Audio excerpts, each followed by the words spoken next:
cabin pressure, and if you had this question, they would give you this formula and explain what everything means in the formula.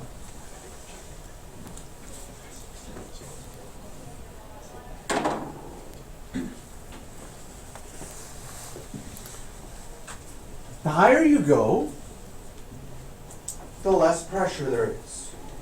And the less pressure there is, the less oxygen there is. And if you're not getting enough oxygen, you can suffer something called altitude sickness. Has anyone ever suffered altitude sickness before? Nobody's climbed really high mountains? It's only happened to me once. I wasn't climbing a mountain, but I was on a bus in the mountains, traveling from a city that was 250 meters above sea level to a city that's 4,000 meters above sea level. And in the middle of the night, I woke up, and I was you were sleeping on the bus overnight. I woke up on the bus overnight. I was sweating, and I was like sort of hyperventilating. My body was like, you're not getting enough oxygen. And it was kind of freaking out. That's altitude sickness. I was going to be fine, but in the moment, you don't feel like you're going to be fine because you're feeling like you're not adjusting.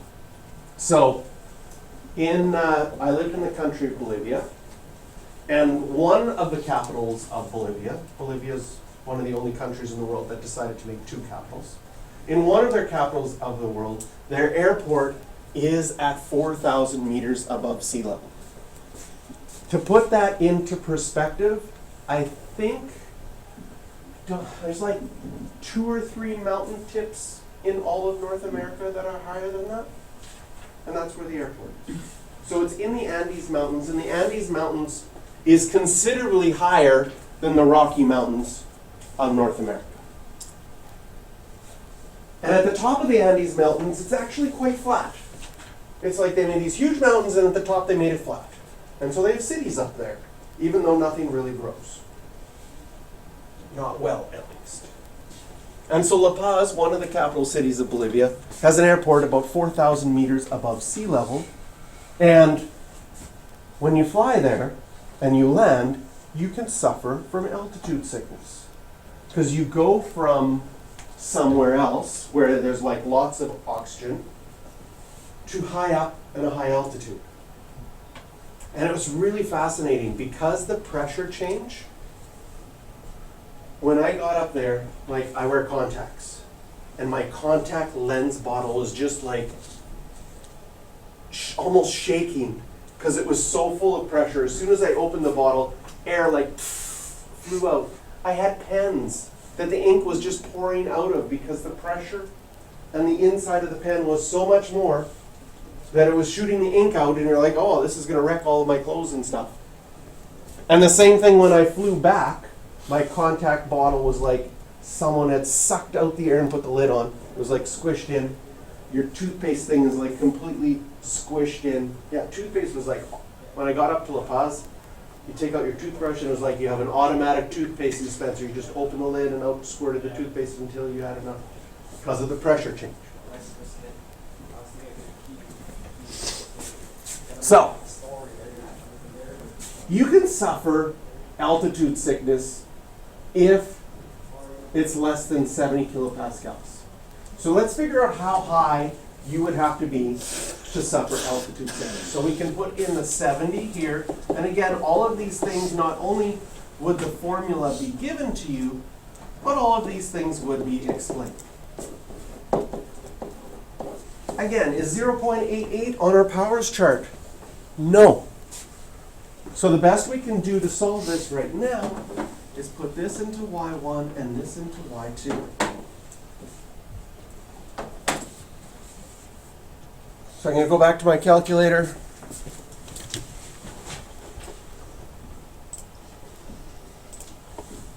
Clear these out. I put 70 into y1 and 101.3 bracket 0.88 to the power x. Yes, 101.3. And again, what is y equals 70? That's a flat line. So when I go to my window, now going up to 3,000 is way too high. I need to see that flat line at 70, so I'm going to go up to 100. Here we're talking about kilometers. Okay, I already talked about having 4 kilometers be. So let's just look at the graph. If I go up to 4 kilometers, sure enough, they intersect right there. So I can go second, calculate, where do they intersect? Enter, enter, enter. 2.891.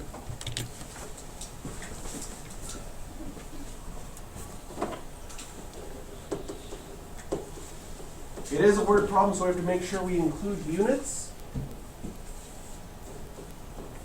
And it says to the nearest kilometer for rounding.